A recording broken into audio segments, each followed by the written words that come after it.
गधे की कहानी। एक गांव में नमक का व्यापारी रहता था। उसके पास एक गधा था। व्यापारी रोज अपने गोदाम से दुकान तक नमक ले जाने के लिए गधे का इस्तेमाल किया करता था। वह नमक को बोरी में भरकर गधे की पीठ पर लाद देता और उसके साथ साथ चलता हुआ दुकान तक आता था। व्यापारी का गधा आलसी प्रवृत्ति का था। काम से बचने के लिए वह नित नए उपाय सोचता रहता था। गोदाम से दुकान तक के रास्ते में एक नदी पड़ती थी, जिस पर एक छोटा पुल बना हुआ है। एक दिन नदी पर बने पुल पर चलते समय अचानक गधे का पैर फिसला और वह नदी में जा गिरा। नदी के पानी से नमक की बोरी भीग गई। जब तक व्यापारी ने गधे को पानी से निकला, तब तक बोरी में भरा बहुत सारे नमक घुल चुका था। गधा जब चलने लगा तो उसे बोरी का भार बहुत कम महसूस हुआ और वह खुश हो गया।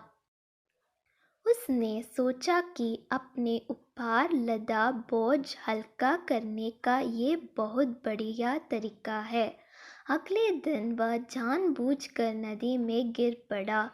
नमक पानी में घुल जाने से बोरी का वजन फिर कम हो गया। उसके बाद से वह हर रोज ऐसा ही करने लगा।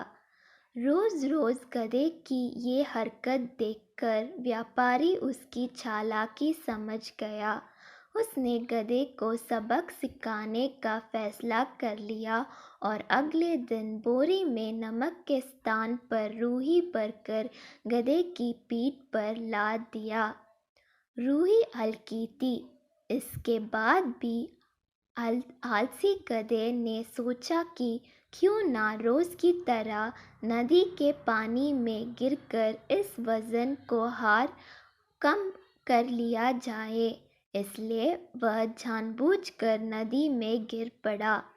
लेकिन इस बार बोरी में नमक नहीं बल्कि रूही थी। पानी में भीग कर रूही का वजन कई गुना बढ़ गया। गधा जब उठकर चलने को हुआ तो इतनी भारी बोझ से उसका बुरा हाल हो गया। उस दिन के बाद से उसने कभी आलस न करने का निर्णय किया। सीख: आलस का फल कभी ना कभी मिल ही जाता है। एक ही उपाय हर बार कारगर सिद्ध नहीं होता।